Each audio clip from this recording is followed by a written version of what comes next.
Control. Starring Joe Reichel as the damage controller. Not seen in this show is Robin Mike. What is the last name again? Sobieski, thank you. Robin, Mike Sobieski, they're my partners. They're not brother-in-laws seen. and partners. They don't no longer show up on the show. No. Once in a great while. They're out doing the work. They're I like- talk about it and they do it. They're like Richie Cunningham's brother. You never see them. Okay. I hadn't thought of it that way, but yeah. How are you? I'm doing real good. There was a fire in the news this morning. Did you happen to see this story? I did not. Fire department sent us this. Actually, it was like I didn't even type it up. It was just straight off the thing. And the fire department was so good at this, Joe, that it took them. Listen to this. They got there at They got there at 1:53 a.m. They had the fire out or under control by 2:02 a.m. So that's what 9 minutes. 9 minutes. And they were able to contain it to 1/4 of the house. Nobody was hurt, but 1/4 of the house is damaged by fire. Oh, wow. Yeah, I'll give it to you. Yeah. So, but anyway, it's just a statement about how wonderful when firefighters are called at the right time, because they called them and they got there within 20 minutes. Yeah, and the best part about what I'm reading here is the family is safe. Family safe. Yeah. The home, minimal damage to the home, and the family's safe. So I thought of you when I saw that, because now they're going to have to get it fixed. yes, and that's what we do: fires, floods, storm, tree damage, pretty much anything you would call your insurance for in order to get repairs made. That's what we take care of. But here's my question for you, Okay. since you know this kind of stuff. So it says 1/4 of the house was affected, but I'm guessing 100% by the smoke. So that, I mean, your job would be more than that 1/4 of a house. Yes, yeah. Typically, there's going to be a lot more damage because of the smoke and where that smoke goes. So, Which is probably everywhere. Right? and depending, I mean, a lot of times the fire department will have to bust out some windows, and they will chop Right. some holes in the ceiling. It does say that the family reported seeing flames through the roof, so there they would must have made its way through the top. Yeah. So. Wow, that's scary stuff. That is scary. Wonder what caused the fire. And I wonder how they woke up. I wonder if they had alarms in place, or if somebody just smelled something and got up. But Arrived on the scene at 1:53 a.m. So that was during the night. yeah. Scary. It could have been a horrible story this morning. It turns out it's an inconvenience. So, as a little reminder to the listeners, if you haven't recently checked the batteries in your smoke alarms, change them. You might want to do that. Don't wait for the beep. Go ahead or test them anyway. Test them. Make sure that the batteries still are still okay. Yeah, really. So have fire extinguishers handy. Make sure everybody in the family knows where they're at. And in central locations, typically in the kitchen, the garage. And I like the other advice you always give. Pantry. Have a package ready to grab to go out the door, so you have your to-go bag. Yeah, toothpaste, whatever. Right. Typically, you're not going to be able to grab that in case of a fire, but, I mean, if you had it close to the door on your way out, you could. That would give you all of your necessities. But, those are for storms and things like that. So, and as we're going into, the storm season, this is when we're getting ready for hurricanes and stuff like that. We were talking this morning about things that homeowners do to prepare for that, such as, getting a generator. It's a lot easier to get a generator now than it is to wait until one's needed. Yeah. And especially if you're going to be having you're thinking about having a generator put in so that when power goes out, it automatically kicks on. Those who want to get installed quickly or now. So. And it's so quiet now. I mean, you can get a generator that you don't even know is running. Right. A lot of homeowners too have gotten pre-installed storm shutters, or pre-fit storm shutters. So they are ready to be installed immediately too. And we've got several contracts with people that, if a storm is coming and they call us within 24 hours, we'll be there to put the shutters up and then take them down after the storm. By the way, have you ever seen a floor unit air conditioner that you just put a hose out the window? It I mean, you have to have the window sealed, obviously, but Yes. have you ever seen that? That's an amazing thing. Yep. They're more like it for a single room. Right. Yep. Right. It almost looks like a dehumidifier, and I suppose Yes. it does that too. Well, most of your because it's pulling air out or pulling moisture out of the air as well, and those units you have to have a drain line that goes somewhere too. So typically it'll run into a bucket or something. Yeah, but I think in a house, for example, where the windows would either have to be changed or you couldn't have an air conditioner in the window. Right. That would be a great solution to that problem. For a permanent situation, or I guess. I mean, a permanent, not so much as for a permanent situation. Well, you could, but you'd have to somehow make that exhaust going outside sealed. retrofit that so that it was sealed. Yeah. Which is possible. It's just a little extra work. So, do you have any little projects that you've been working on? I mean, the big ones like fires are always interesting. But We've got a couple floods that we're doing. We had speaking of air conditioning, had an air conditioning backup, and it's flooded out a commercial property. Oh, really? That was on Friday. Flooded it out. Not a lot, but a little bit, a good bit. So then we also had a slab leak under a house. So it's a small area. The floor's got to be pulled up and then fix the leak that's there and put everything back. So. Oh, wow. So do you have time for your own home, or do you every once in a while I work on little projects. So I don't typically like working on little projects when I'm home, though. You like the big stuff? Well, I just don't like working on. I don't like working for free. Have you seen the building downtown that used to be? Gosh, what did it used to be? The phone company? The one they gutted out, and now they're the Sprint building. What are they making that into? They're making that into luxury apartments. Oh, is that what that's going to be? Oh, wow. It's pretty cool. It's coming along nicely. I was looking at it this morning, actually. Yeah, you can see it. I mean, you can see right in through the back. I guess that's it's the all back. open. It's all open. And it's coming along nice. Is that, and they're using the same kind of beams you put in here, the aluminum. Is that aluminum? Steel. Those are steel studs. Steel? Yep. And then is that more common than wood studs? In commercial construction, yes, more common. Residential in the bigger developments, or they're putting them up faster, they will use steel studs for that too. Mm-hmm. Does it pose a problem when you want to hang up a picture? You definitely have to hang it differently. Like that. Like you can't just pound a nail in it. You'd have to put a screw in it. Right. Oh, okay. And the proper thing, I guess. Well, and then you'd want to, but too, you want to make sure what kind of anchor or however heavy you're hanging. I mean, if you go to the what do they call them, the hardware store? Hardware store. I couldn't think of what that was called. When you go to a hardware store, you can get the different type of hangers for pictures and things. So, I mean, they have ones nowadays that you just poke a little hole through the drywall and it holds on the drywall. You don't need to put a stud in, and it'll hold quite a bit of weight. So I'm always worried about that, like with a heavy thing. Well, as long as you're under that weight capacity, because they're not going to... Ready for a phone call? Ready for a phone call. We only have a minute till break, but good morning, you're on the air. We can start it. Hi. I'm curious about the metal studs, of the fact that they're so they're very flexible. In other words, they'll bend very easy as opposed to a wood stud. So, like if you leaned against the wall or you put something on the wall, the whole wall would actually bend as far as the weight that's being put up there. And I was just curious about how you find out. And don't you find these kind of walls or wall treatment, building procedure, noisy in the house? Or how do you correct for that? And I'll hang up. Thank you. We'll do that after the break. After the break. All right. Interesting question. And I think it leads to a secondary question as well. So we'll take a little break, and the answer coming up in just a bit. You're listening to The Source, WOCA. The show is called Damage Control. Joe Reichel is here to answer your questions. Of course, Joe is from Damage Control Services, and we'll give you his number in the second half. We'll be right back.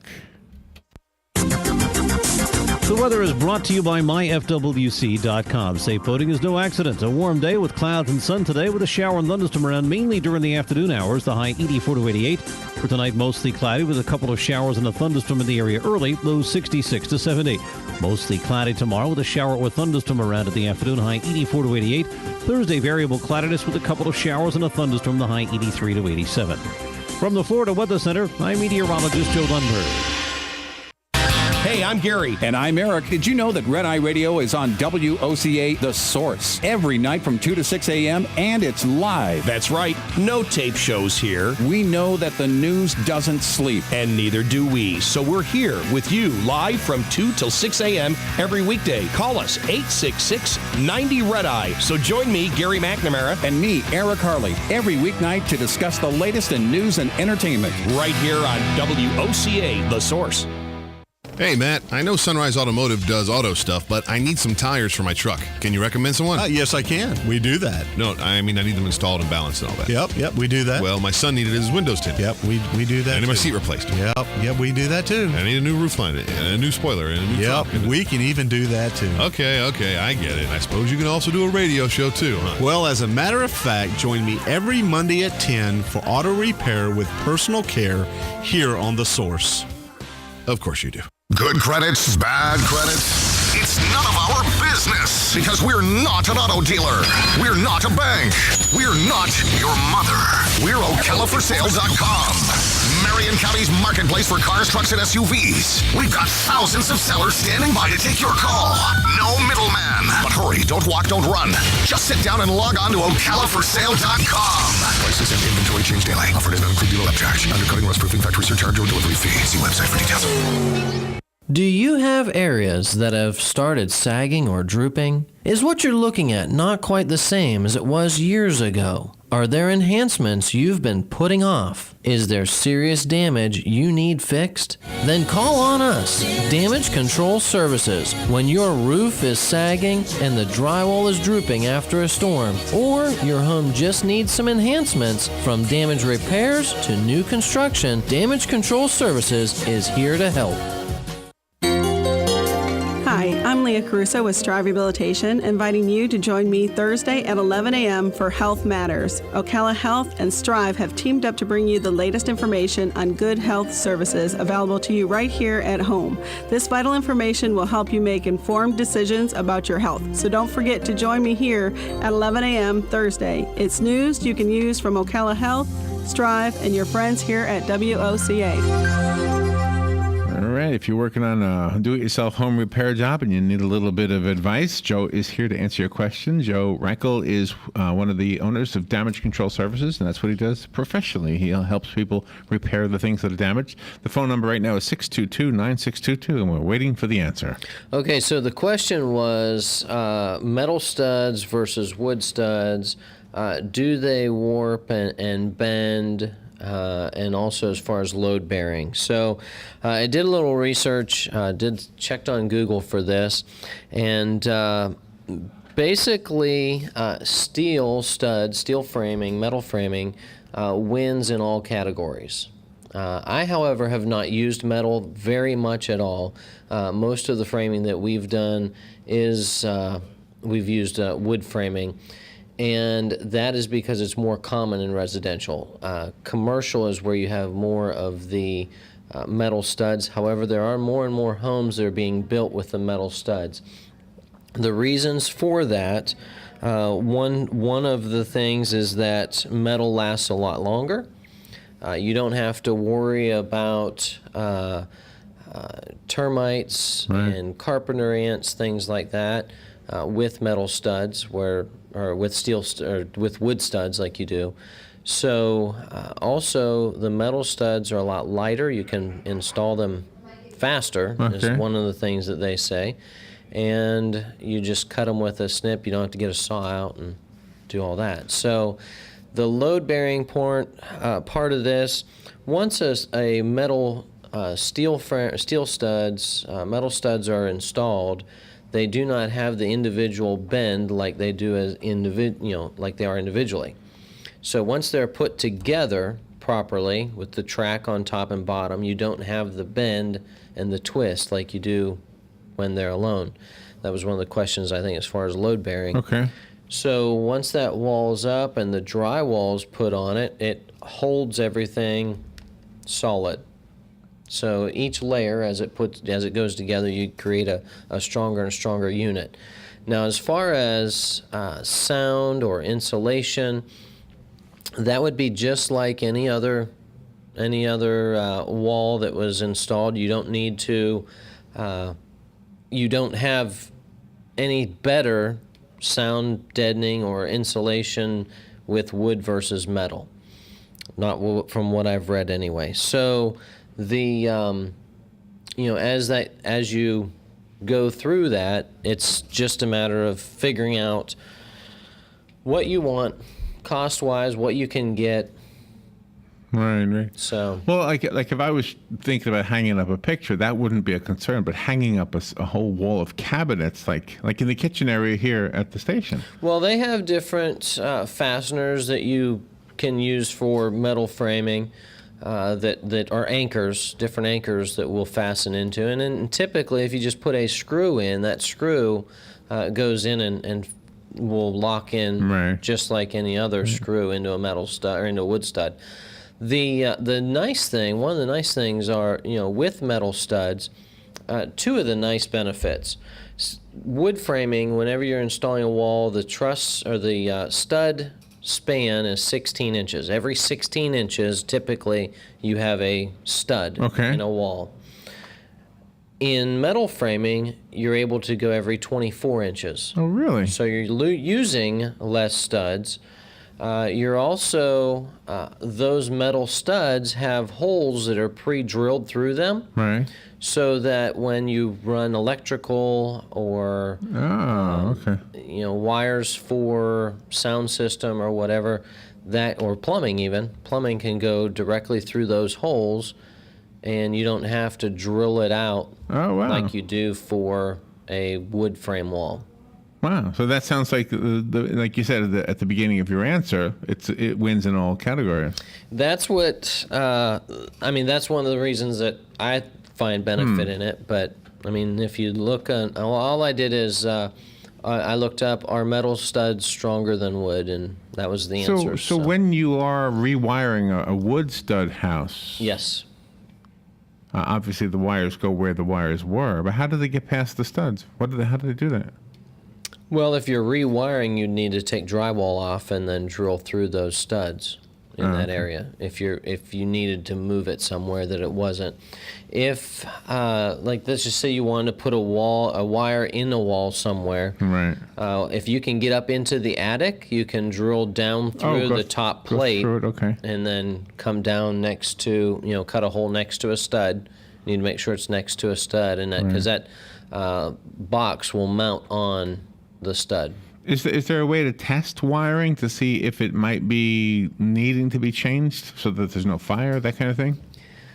That's a great question. An electrician could look at a home and see when it was wired, as far as how old it would be, and that would give you a good recommendation. And depending on the home, if you were going to be purchasing a home and wanting to do a bunch of work, they may, if you're getting permitting and going through that whole process, they may make you rewire the house just for the safety of it. Oh, really? Yeah, depending on how much work you were having done. So, the more work that you have done, the more they're going to make you change and upgrade, bring up to date everything. The phone number right now is 622-9622. Joe Reichel is here to answer your questions. A lot of times it's a do-it-yourself type of a question, some kind of a project you're working on right now. Yeah. Yep. Yeah. My project right now, I don't know where they came from, but I found a bunch of roaches, so I sprayed. Okay. Well, it is that time of the year. And it's probably not normally what you would repair, but I guess if it got out of hand, you might want to repair the spot where they're coming in. Yeah, really. However they're getting in. And that's where, as we get more and more rains this into the springtime here, you will have more and more bugs, and especially the roaches that are trying to get into a home. So you can do a treatment on the outside They've got those granules that you can put down outside the home, or contact a pest control company, because this is when you'd want to make sure that your home is protected from them. They just have no respect. They go into my dog's bowl. They just think that's their food. Roaches are like that. Roaches, ants are like that, and termites. Termites are also like that. No they respect. Go wherever they want. They just eat your house. Right. They don't care. So you need to protect your home, protect your investment from these things. When a termite extermination company puts the treatment around the house and they drill those holes into the concrete and then they plug them up, does that ever need to be reapplied, or once it's done forever? That plug will stay there forever. If they had to retreat it, they would probably drill next to it in order to put another plug in it. Yeah. Not use the same hole. No, huh? they wouldn't use the same hole, because that seals it up completely so that nothing will get through there. Oh, okay. Okay. And when it's concrete, why do they need to do that anyway? Why do they put termite treatment in concrete? That's a great question, Larry. The reason that they treat under the concrete, and this is any new construction that you're having done, it's called a pre-treat. They will treat that area before concrete goes down. So you get an area ready where you're going to build. Not necessarily, they don't do this for driveways, but for a house slab, or pretty much for a house slab or a building. What they do is they get the area ready, as far as all dug out. They get the wire mesh put in there, or whatever, rebar or reinforcement, get all the plumbing done, plumbing installed, and get it ready. They'll come in and treat the area with a chemical, the pest control, and this is a termite treatment. Then they put a plastic barrier down in order to protect that chemical, and then they pour the concrete on top of that. So this will, actually I did that backwards. You get put all your plumbing in, right? Then you put the chemical treatment, then you put the plastic, and then your wire and all your rebar goes on top of that. That's the method. So the wire and rebar is on top of that plastic, but that plastic will keep that treatment under the slab. The reason that they do that is because termites can come up through any hole, any penetration in that slab. So if that slab would crack, termites can come up that crack. If you have plumbing coming up through that slab, termites can come right up through that plumbing area and into your wall, and then they're in the house. So anywhere that you have a hole in that concrete, they can come in, and they will also, come in around the edges. So when that treatment is done, the termites will pretty much stay away from that area. They won't come close to it. So even if they're coming up to the house, they don't get in there. So do you need a special permit to put up a tool shed? It depends what kind of tool shed you're talking about. Oh, really? Okay. And do you have to move the tortoise? Is that a rule? If there's a tortoise living where you want... If there's a tortoise, you're not allowed to move it. You're not allowed to move it? No. If you're talking about where do the you gophers, put the shed? Yeah. Gopher tortoise, yeah. You won't put it in that spot. Really? You don't want to let anybody know you did it anyway if you're going to do that. Oh, really? And is there a dollar amount to you remedy will be that? Fined, yeah. No, but I mean to remedy and I don't know. That's a great question. Like you pay somebody, hey, move the turtle for me, would you? I don't know that they allow you to move the gopher turtles. Really? Really. There must have been at least one on this property before they built this mall. Well, years ago, yes, you just moved them. Oh, now you have different rules? Now they're protected, yeah. Interesting show, as always. What's your fastest half hour of my day? What is your phone number? My phone number is 352-817-6574. That's my direct line, 817-6574. Or joe@damageflorida.com. That's all spelled out, damageflorida.com. So I can't move the tortoise. I wouldn't recommend it. I call it a turtle. Everybody says it's a tortoise. Okay. It's a gopher. Gopher turtles. Go figure. Go figure. Thank you, Joe. Thank you. Broadcasting from the Paddock Mall Studios, this is WOCA, Ocala, Gainesville, The Villages, 1370 AM, 96.3 FM, The Source.